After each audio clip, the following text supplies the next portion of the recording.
Here with Duran Caferro. We are at the Helena Eagles Lodge, and we are getting ready for another big bout on Friday, July 31st. Duran Caferro has a bout against a gentleman named Kelly Wright. Duran's 12-1, and Kelly Wright's had 20 professional bouts, so we're looking forward to another great night of boxing. And Duran, maybe you could tell me a little bit about the extent of your involvement with the Helena Eagles Boxing Club, where it started and where it's going. Well, I mean, no one really knows for sure, but rumor has it the gym has been downstairs for over 65 years. So it's kind of always been a part of the Eagles Club here in Helena. And my father started coaching 23 years ago when I was 3 years old. And so I've always kind of been a gym rat, and this has been my home.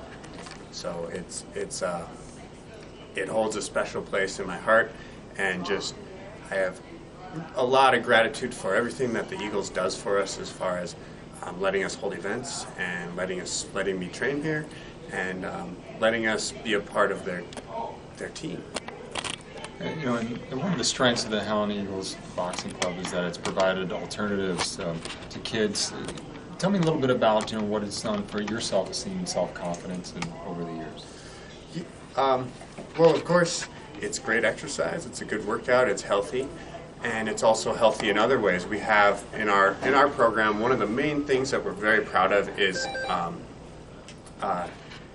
excellence in education, and that is every single dollar donated to our club, 50 cents of that is dropped into a bank account. At the end of each quarter, we take all the accumulated funds there and divide it up amongst our straight A guys. We buy the kids with B's.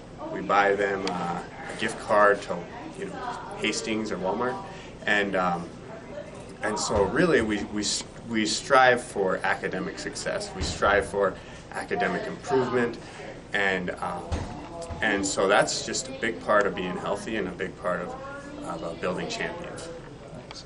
Maybe you could name drop some of the kids who are doing great right now. I mean, it looks like you got some pretty successful kids fighting in the program, don't you?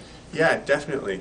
Well, mainly there's Cody Wasslager. He's been on our team since he was 7 years old. He's 15 right now, and he'll be going to ringside tournament later. He also just returned from Junior Olympics, and it's from working with him. He knows the sport very well.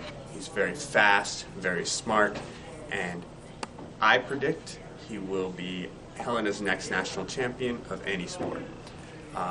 That's coming soon. Also, there's Ruben Marquez, who he's 13 years old, but he stands at 5'8". He's really tall. He took third at the Silver Gloves, which is something I never did at the age of 13. So he's ahead of the game also. And also, we got some kids just constantly training. On Friday, you'll see Marcus Dennis from East Helena, and he'll be competing against my nephew, Anthony Espino, and they're 7 years old. They can't fight in amateur fighting yet because they're too young, but they're still in the gym training. They're downstairs right now, probably running around, but we'll get them going here when I'm done.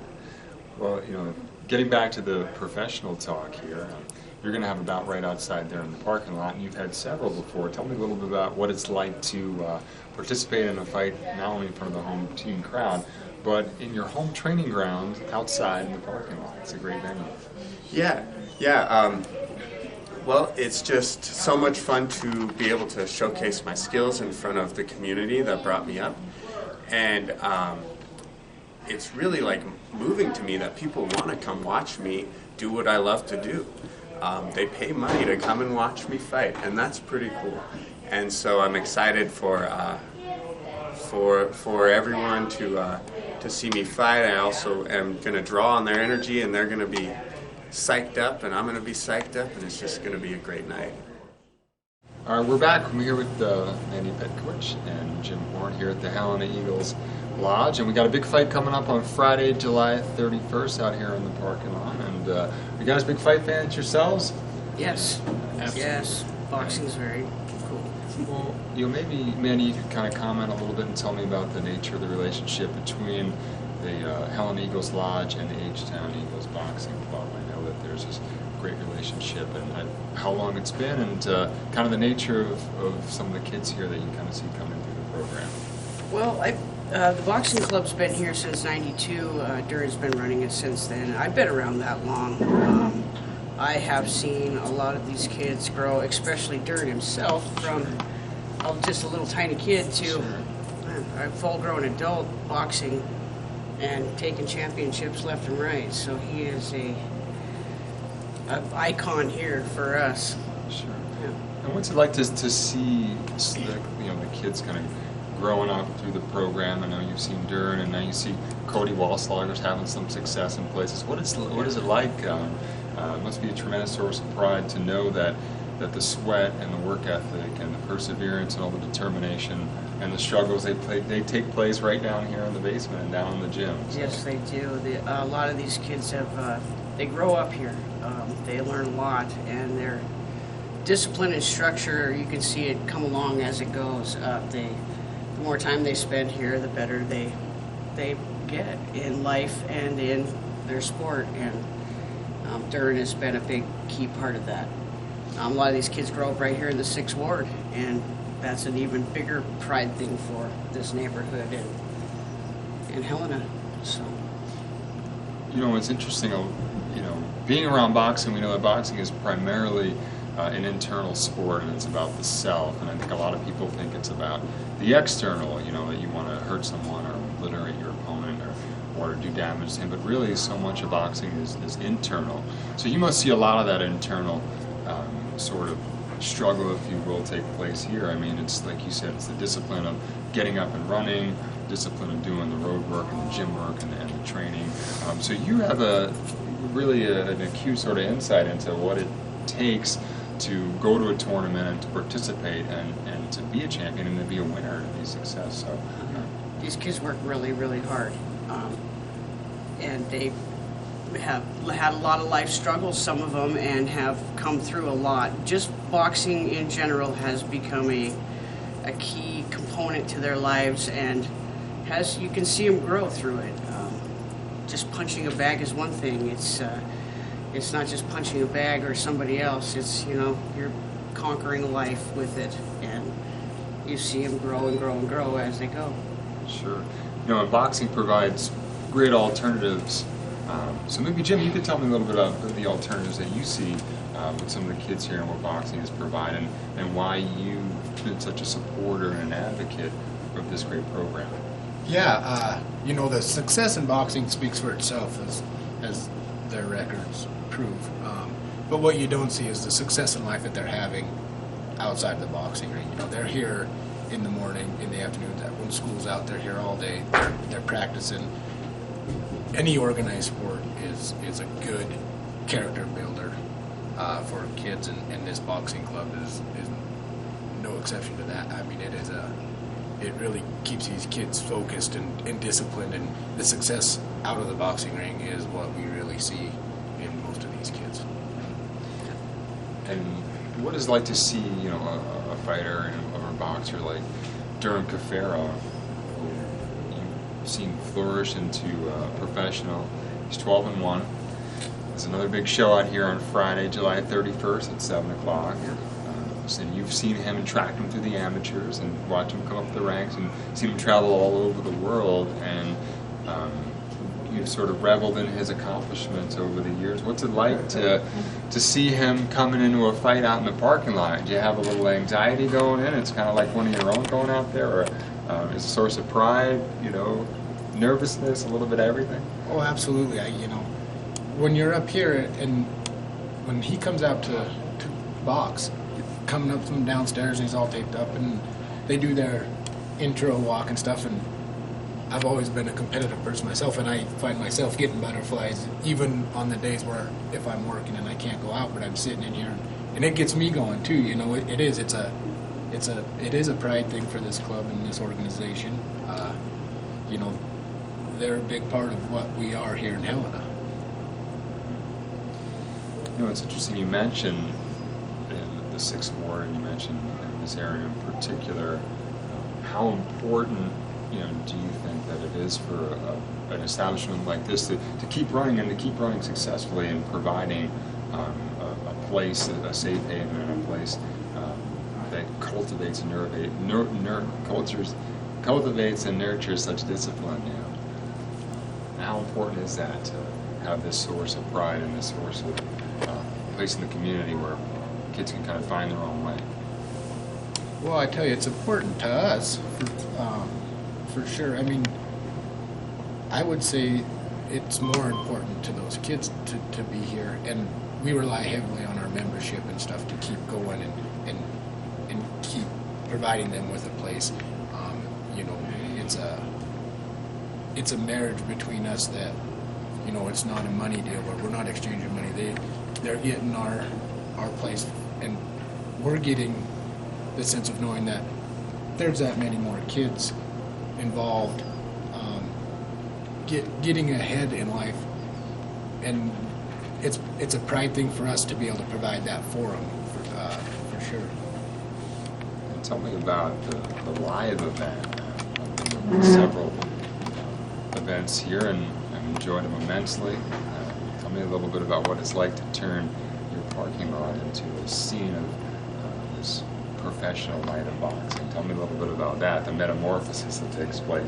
It's an exciting and electrifying thing, boxing in general, but to have it right in your own parking lot's got to be even more thrilling, right? It is. It's a lot of work, but it is well worth it. There's nothing like being outside under the lights watching the boxing. Even if it rains on us, it's just cool to see two people going at it in the middle of the lot, and the cheering and the excitement. There's just a whole different era to it with it outside, you know? Sure. It's pretty much awesome. I love it. Sure.